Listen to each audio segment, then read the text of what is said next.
nagpundo, sila nag-COVID. Tapos nga sa previous administration, ang kaya nga, bakit naman kami masasaktan? Kami naman po ay nag-imbestiga. Napatay sa administrasyon mo eh. Huwag mo na ituro yung dating administrasyon. Ba? Hindi, Lumang tugtugin na yan. Ito nga ho ang pag-uusapan natin ngayon mga reaction at DPH. Dito talaga naman pong sinong hindi aalma, iinit ang ulo. Dito kasi nagsasalita itong maama na to na napatay itong tauhan ng NIA sa panahon na naman daw ni Pangulong Duterte. Di ba? Nasaan na ho ba yung usapin natin ngayon? Nasaan na ho ang usapin natin ngayon? Ang mga krimen ngayon sa administrasyon ni Marcos. Ang mga nakawan, flood control. Pero ano hong binabalik nila? Ang past administration. Gusto na naman ho nilang puruhan itong si Pangulong Duterte. Paano hindi ho iinit ang ulo nitong si Senator Robin kung mismong yung mga mamang yan, pilit hong binabalik itong past administration ni Pangulong Duterte na meron daw nagurugur na matay. Diba? Makikita mo ho talaga yung mga pagiging bias ng mga tao dito. Talaga naman pong, eto pang si Kiko ito si Kiko Matchin. Talaga namang makikitang, ano ho siya, okay na okay siya dun sa past administration. Ganyan po nilang gipitin yung mga Duterte, yung mga kaalyado ni Pangulong Duterte. Pipilit po nila, isisiksik ho nila sa mga Duterte, sa mga past admin, yung mga krimen na nangyayari sa kanilang mga buhay. Kaya mga kabdik, irekta na ho natin dito, pakinggan ho natin. Ito naging payag ni Senator Robin, paukol dito sa mga nangyayaring kabalbalan. Diba? Kabalbalan na naman daw pong ginawa ni Pangulong Duterte. Paano hindi iinit ang ulo kung laging past admin ang pinag-uusapan nyo? Kaya mga update, bago ho tayo magsimula, kung bago lang ho kayo sa ating channel, isang like, isang share, isang subscribe lamang. Malaking tulong na ho yan. Kaya rekta na ho tayo. Kamakailan lamang nagkaroon ng balita na isa sa dating empleyado ng National Irrigation Administration ay pinatay. Nais din nating malaman ano na ang ginagawa ng NIA tungkol dito sa usaping ito. Dahil bawat buhay ay mahalaga. At nais nating hanapan ng paraan kung ito'y mayroong kinalaman sa kanyang trabaho sa NIA, tungkulin ng NIA na hanapan ng paraan para magkaroon ng hustisya. Chairman, mabalik lang tayo. Yes, go ahead. Etong si Kiko Matchin, mga ka-update, kung magsalita, kala mo talaga, napaka-ubod ng galing.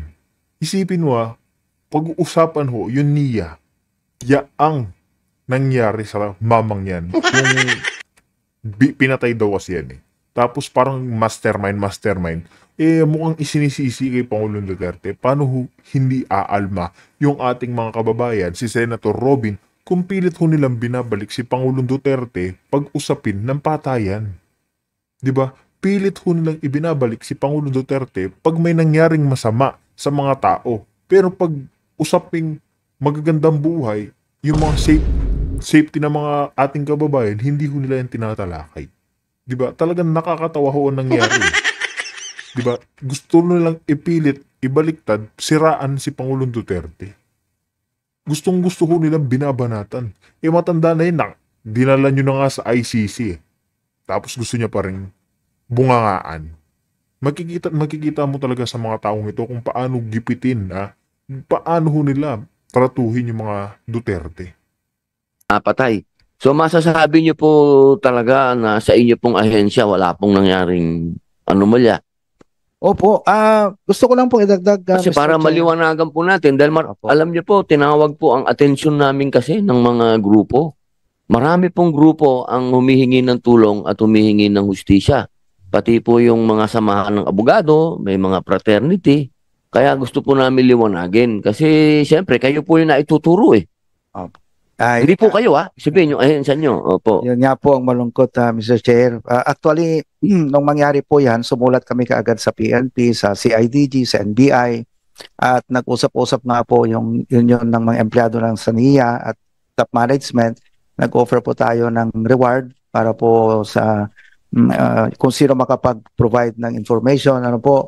Reward, nag-offer kami ng reward money. Pero kung pagdating po sa implementation ng project, Mr. Chair, is that ang masasabi ko po, iba ang sistema ng NIA. Alam po ng ating gagalang-galang na chairman yan. Kasi po sa NIA po, pagka magsisimula pa lang ng project, kasama na po namin yung may mga irrigators association.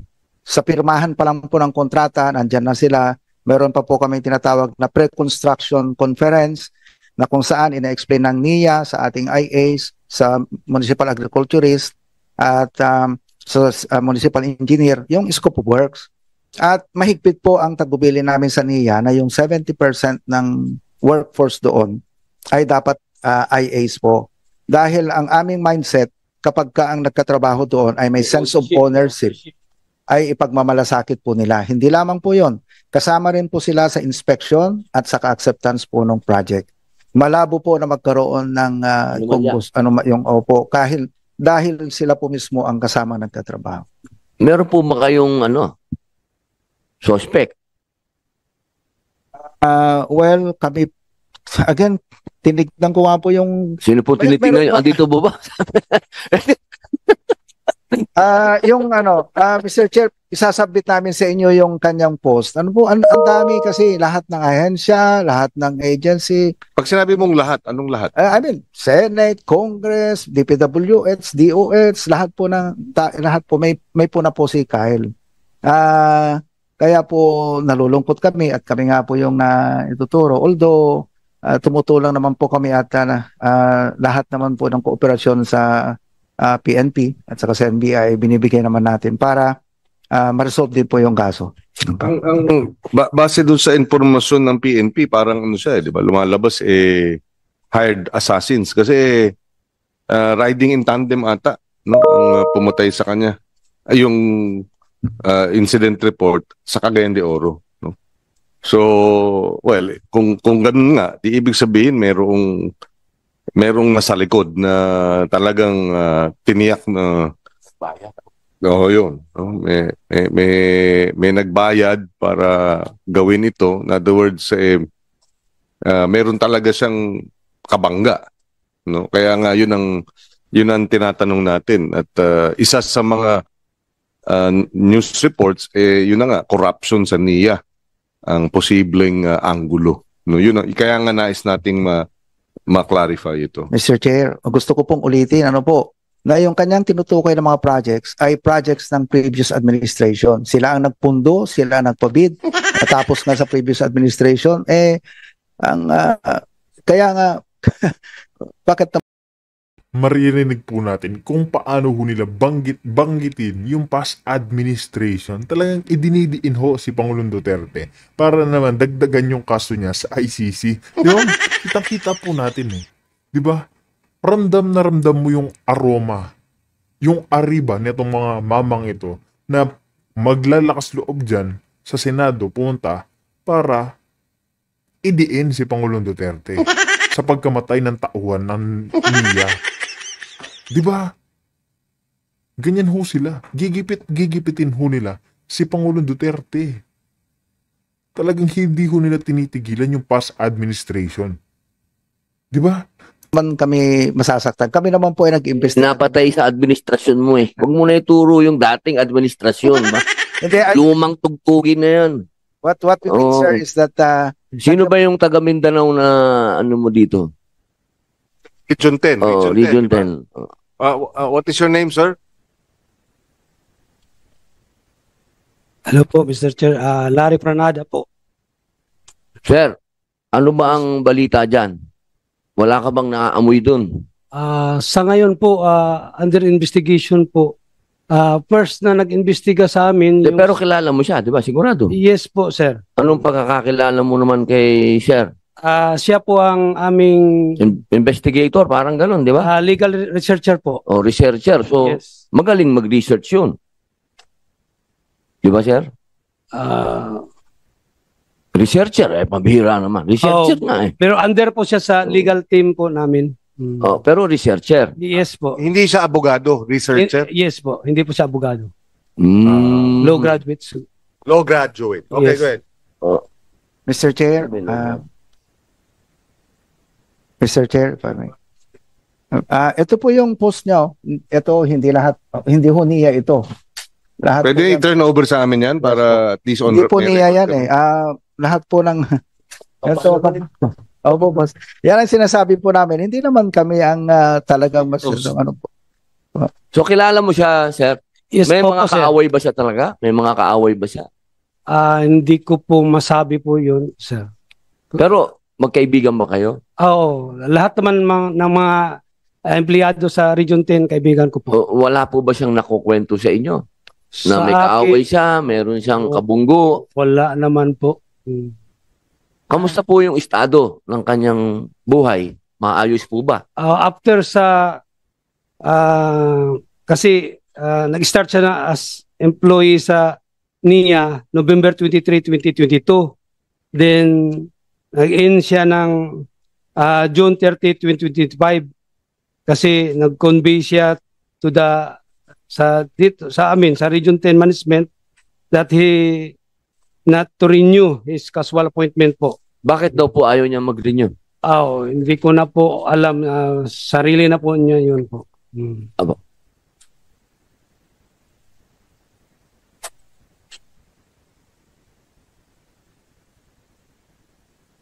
Sige po, mag-usap na lang po kami ni Engineer mamaya. Opo, pero kayo po, wala po kayong alam na naging kaaway niya doon sa inyo, sa lugar na Wala yun, po, wala po.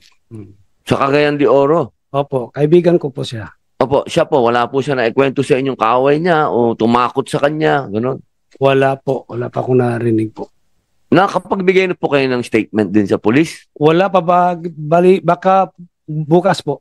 Opo, yung... Pero yung sa CIDG, nandun na, last Monday, nakapagbigay na po kami. Opo, tulungan na lang po niyo yung investigasyon kasi napakadami pong mga talagang humihingi po ng tulong sa amin para matulungan na mabigyan ng hustisya. Opo, Mr. Chairman. Opo, maraming salamat po. Salamat po, Chairman. Maraming salamat, Senator Padilla. Sige, isasubmit nito sa amin, ano? Para lang meron. Oo. So ito iba-ibang post tungkol sa iba-ibang ahensya, pati ang Senado, pati ang DPWH, Office of the President. Okay. Yes. Chairman, just to, itong pinabasa ko yung post niya. Apparently, he was referring to a ghost project. Parang ito, sabi niya, to make matters worse, a report was made declaring the canals fully completed. The regional director, sino ba yung regional, kayo ba? The regional director signed the report despite knowing that no ocular inspection was ever conducted. A memorandum from the central office clearly directs field inspection. To prove issues, the IA president conducted a field investigation and revealed that the project is incomplete and substandard. So, kayo ba ho ang regional director during this time? Mr. Chair, yes po. So, mayroong allegation of substandard or incomplete or even ghost projects? Wala po. Kanina po, napakita na po sa... Napakita po kanina, Mr. Merong Chair. pinakita kanina. Pwede yung pakita ulit. And before we also would like to place on record and acknowledge the presence of former Majority Leader Senator Joel Villanueva. So, pwede ipakita ulit yung in-upload at yung... Kailan pala yung sinasabing kalamidad? Kasi nagkaroon daw ng kalamidad, tinamaan yung proyekto, kaya it needed rehabilitation. It needed repair. Di ba? Tama? Opo. Kailan yung bagyo ba yun? Ano ba yun? Nung nasira. So ano lang, monsoon rains, Heavy gano'n. rains po na Heavy rains matagal lang. matapos, kaya nag-slide po yung bank ng kanal. Tapos gaano katagal mula nung nasira at na-repair? Mabilis ba? Ayan, no? Again, Senator Win, according to their report, they actually reported this. On the left was the uploaded photos of the victim, claiming, yun na nga, na hindi natapos yung proyekto. So 3 days after his death, nagkaroon sila ng composite team of different regions, pinuntahan yung actual na lugar, at yung teka. At hindi yan, yung kanina. Yung nauna. Yan. So he posted this online, yung victim, and then based on the report submitted sa atin ng NIA, this is the actual photo, October 13, 2025. So they encircled yung area, yung puno, etc. So yan yun. Next slide, please. Ayon. On the left was the posted photo claiming sira. October 13 on the right, same photo, same area, same angle. Ayun, yung tower and yung puno. Pero ayan yung proyekto. Ang sinasabi ni Engineer Layasan, who was the one who did the ocular, she is saying na maaring yung mga photos ay nung nagkaroon ng danyos dahil sa rains, diba? Heavy rains. Noong 2023. Pero na-repair na siya, kaya ito yung actual. Next photo, please. Meron pa isa. Ayan. Tapos na yan. Hindi pa ba?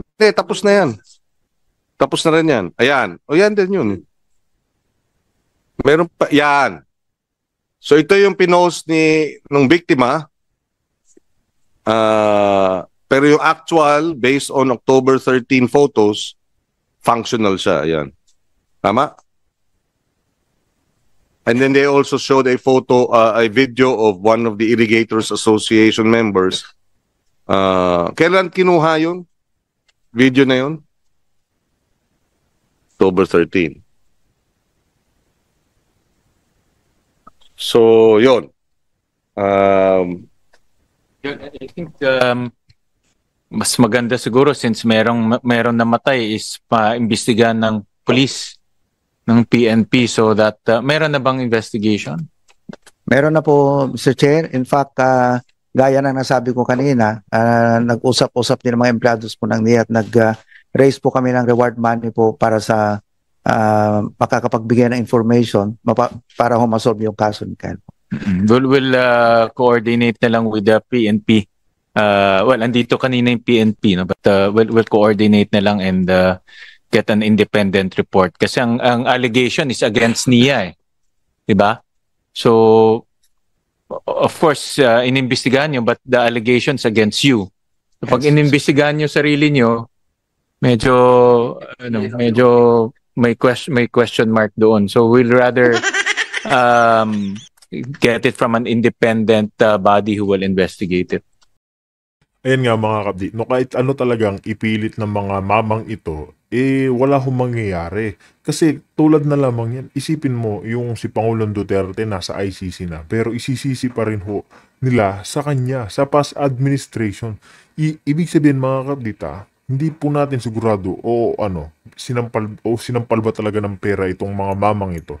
Pantagin mo yun, nandiyan sa Senado, gusto na namang paimbestigahan. Gusto na naman paimbestigahan si Pangulong Duterte. Idinidiin ho kasi nila eh. Gusto na naman nilang idawit si Pangulong Duterte diyan sa mga nangyayari. Porkit ba riding in tandem, lahat ng mga nangyaring sakuna sa kanila, sisisi pa rin nila sa past administration. Kailangan pa ba nilang banggitin yung past administration kung totoong hindi sila tiwali? Kung hindi sila makaantay Duterte? Kasi bakit mo sasabihin itong past administration kung hindi kayo galit kay Pangulong Duterte? Ayaw lang ho nilang diretsahin eh. Diba? Yung kumbaga, kinokonti-konti pa lang nila. Inoonti-onti ho nila yung impormasyon nila na past administration. Diba? Halatang halata ho kasi silang parang sinampal ho ng pera at magsalita dyan. Medyo malihis ng konti yung issue ng flood control. At sisihin na naman si Pangulong Duterte. Ano pong masasabi nyo mga kapatid sa ginagawang patibong o ginagawang kalokohan ng mga ito? I-comment nyo naman ho sa ating comment section mga ka-update para mapag-usapan ho natin yan. Kaya dito mga ka-update, dito na rin natin tatapusin ang ating reaction video.